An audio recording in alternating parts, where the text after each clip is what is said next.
Hi everybody welcome to honey stories. నేను మీ లక్ష్మి. ఎర్రగంట హస్బెండ్ 43 ఎపిసోడ్ ఫ్రెండ్స్. రోజు వచ్చే టైం దాటిపోయింది. ఈయనేంటి ఇంకా రాలేదు అని డోర్ వైపు పదే పదే చూస్తూ బయలుదేరా, రెడీ అయ్యుండు, పార్టీకి వెళ్దాం అన్నారు. దారిలో ఏ సోది ఫ్రెండ్ కలిచాడో, నన్ను కంపెనీ రెండూ మర్చిపోయి ఊసుల్లో పడిపోయి ఉంటారు అనుకుంటూ సోఫాలో కూర్చుంది ఆనందని తిట్టుకుంటూ సురేఖ. ఐసీయూలో మెడికల్ గ్యాడ్జెట్స్ మధ్య ఆక్సిజన్ మాస్క్లో ప్రాణాల కోసం పోరాడుతున్నారు ఆనంద్. గంట గడిచిన ఆనంద్ జాడ లేకపోయేసరికి విసుగు వచ్చి ఫోన్ చేసింది. డాక్టర్ ముందు కూర్చుందామె. అతను మీకేమవుతారు అని అడిగారు డాక్టర్. ఏమీ కాదు డాక్టర్, కళ్ళ ముందు యాక్సిడెంట్ జరిగితే చూస్తూ ఊరుకోలేక ఇంకొకరి హెల్ప్తో హాస్పిటల్ తీసుకొచ్చాను అంతే అందామె. ఆయన తలకి బలమైన గాయం తగిలింది, సర్జరీ చేయాలి, బ్లడ్ బాగా లాస్ అయింది, అర్జెంటుగా బ్లడ్ కావాలి, ఆయనది రేర్ బ్లడ్ కావడంతో మా హాస్పిటల్లో అవైలబుల్గా లేదు అన్నాడు డాక్టర్. డాక్టర్ నాది అదే బ్లడ్ గ్రూప్, నేను ఇస్తా అందామె.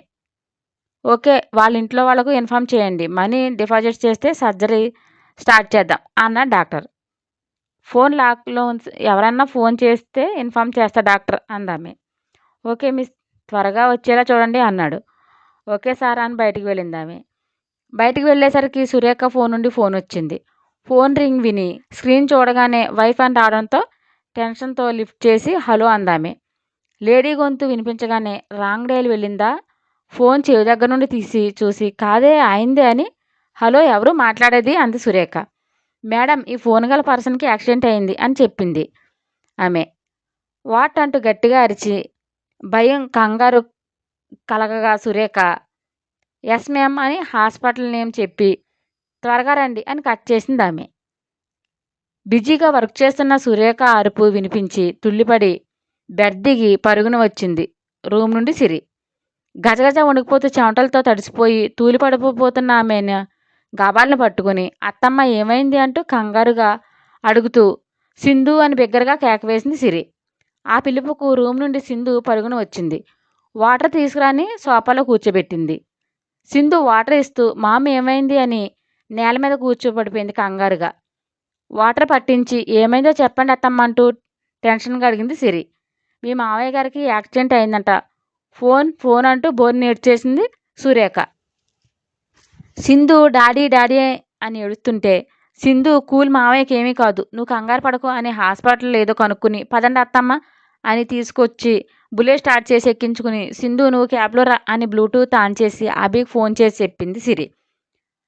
అభి లిఫ్ట్ చేయగానే మ్యాటర్ చెప్పి త్వరగా రా, నేను అత్తమ్మ వెళ్తాము అని చెప్పి కట్ చేసి రవీంద్రకు ఫోన్ చేసి విషయం చెప్పి హాస్పిటల్కి వెళ్ళారు సిరి వాళ్ళు.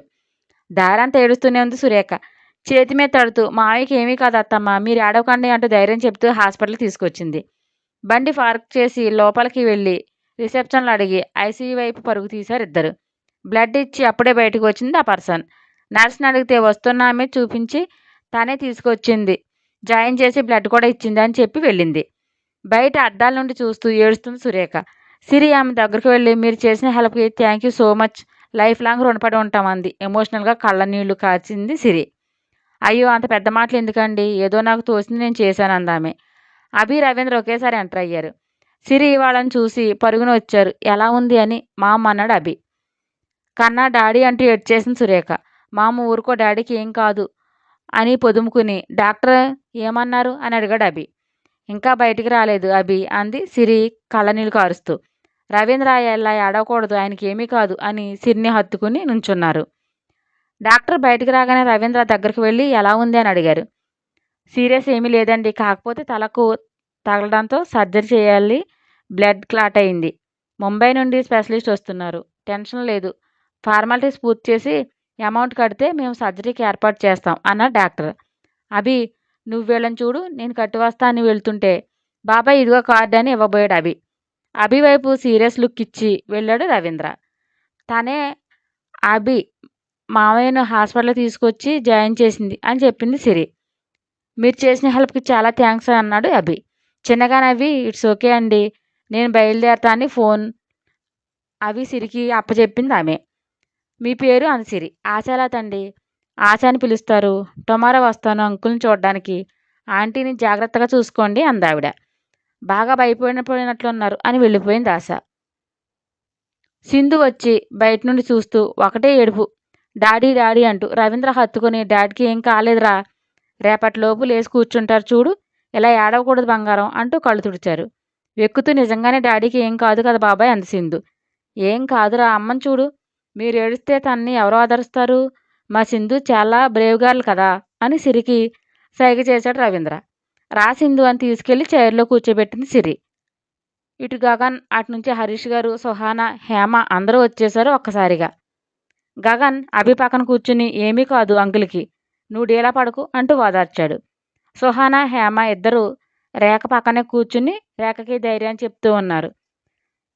సిరి తల్లిని అలాగే చూస్తుంది. వెళ్ళి మాట్లాడాలంటే బెరుకు భయం కలిగి. హరీష్ గారు పిలిచారు బంగారం అంటూ. ఆ పిలుపులో ప్రేమకు పరుగున వెళ్ళి తండ్రిని చుట్టేసి బోర్ని ఏడ్చేసింది సిరి. ఋషి ఏడవకూడదు, మీ మామయ్య గారికి ఏమీ కాదు, మనం అందరం ఉన్నాం కదా, దిగులు పడకు అని కళ్ళు తుడిచి హత్తుకుని తల కిస్సేశారు హరీష్ గారు. గగన్ వెళ్ళి అందరికీ కాఫీలు తెచ్చాడు. సుహాన బలవంతం మీద తాగింది సురేఖ. 2 స్పెషల్స్ రూమ్స్ తీసుకుని అందరిని అందులోకి పంపి అభి పక్కనే కూర్చున్నాడు రవీంద్ర. 4 గంటలకు పూర్తయింది ఆపరేషన్. డాక్టర్స్ బయటకు వచ్చారు మాట్లాడుకుంటూ. వాళ్ళని చూసి పైకి లేచి దగ్గరకు వెళ్ళారు Abhi, Ravindra. Nothing to worry, operation success అయింది. ఉదయానికి స్పృహలోకి వస్తారు. ఐసీయూలోకి షిఫ్ట్ చేశా చూడండి అని వెళ్ళారు డాక్టర్. అదే మాట రవీంద్ర అందరికీ చెప్పి ఊపిరి తీసుకున్నారు. ఉదయం స్పృహ వచ్చాక అందరూ చూసి పలకరించి వెళ్ళారు. రేఖ చేయి పుచ్చుకుని ఏడుస్తుంటే నెమ్మదిగా, డార్లింగ్ ఏడవకే, నువ్వు ఏడిస్తే చాలా చండాలంగా ఉంటావే అన్నాడు నీరసంగా నవ్వుతూ ఆనంద్. కళ్ళు తుడుచుకొని, ఏడిపించిందే కాక పైగా చండాలంగా ఉన్నానంటారా మిమ్మల్ని అంటూ చిరుకోపంగా చూసి, ఈ రేఖనే భయపెడతారా, ఇంటికి పదండి, యూట్యూబ్లో కొత్త వెరైటీలన్నీ చేసి మీ మీదే ప్రయోగిస్తా అంది ఆనంద్ చేతిని ముద్దు పెట్టుకుని కళ్ళనీళ్లు కారుస్తూ. సురేఖ కన్నీళ్లు తుడిచి, ఏం పెట్టినా తినేస్తా బంగారం అని బాగా భయపెట్టేశానా అన్నాడు ఆనంద్. నర్స్ మేడం, ఆయనకు రెస్ట్ కావాలి, మీరు బయటికి వెళ్ళండి అంది. రేఖ బయటికి వచ్చాక, మామ్ ఇంటికి వెళ్ళండి, ఫ్రెష్ అయ్యి ఈవినింగ్ రండి అన్నాడు అభి. ఆంటీ నేను ఉంటా, అందరూ ఎందుకు అని పంపేశాడు గగన్. అందరూ వెళ్ళాక వచ్చింది ఆశ హాస్పిటల్కి. అభిని అడిగింది ఎలా ఉందండి అంకుల్కి అని. గగన్ ఎవరీ పీస్ అనుకుని చూశాడు యగాదిగా. స్పృహ వచ్చింది, బాగుంది అని, తనే డాడీని హాస్పిటల్కి తీసుకొచ్చింది అని చెప్పాడు గగన్తో. ఓ అవునా, థ్యాంక్ యూ మిస్ అన్నాడు గగన్ లైట్ స్మైల్తో. ఇట్స్ ఓకే అండి అని, ఒకసారి అంకుల్ని చూడొచ్చా అని అడిగింది ఆశ. ఓ ష్యూర్, పదండి అని లోపలికి తీసుకెళ్ళాడు అభి. డాడ్ అంటూ చిన్నగా పిలిచాడు అభి. ఆనంద్ కళ్ళు తెరవగానే, ఈమె డాడీ మిమ్మల్ని సేవ్ చేసింది అన్న చెప్పాడు. దగ్గరకు రమ్మని సైగ చేశాడు ఆనంద్. దగ్గరకు వెళ్ళి ఎలా ఉంది అంకుల్ అంది చిరునవ్వుతో. బాగుందమ్మా, థ్యాంక్స్ రా తల్లి అన్నాడు ప్రేమగా ఆనంద్. అరే అందరూ థ్యాంక్స్లు చెప్పి భలే ఇబ్బంది పెట్టేస్తున్నారు అనుకోండి అని నవ్వి, మీరు త్వరగా కోలుకోవాలి అంకుల్, వెళ్ళిరానా అంది ఆశ. ఆనంద్ గారు 1 వీక్ తర్వాత డిశ్చార్జ్ చేశారు డాక్టర్. ఇంటికి వచ్చాక రిలేటివ్స్ పలకరింపులు తాకిడికి రేఖ, సింధు అండ్ సిరికి ఊపిరి తీసుకునే గ్యాప్ కూడా ఉండేది కాదు. ఇలా ఇంకో 10 డేస్ గడిచిపోయాయి. ఆనంద్ బాగానే రికవర్ అయ్యారు.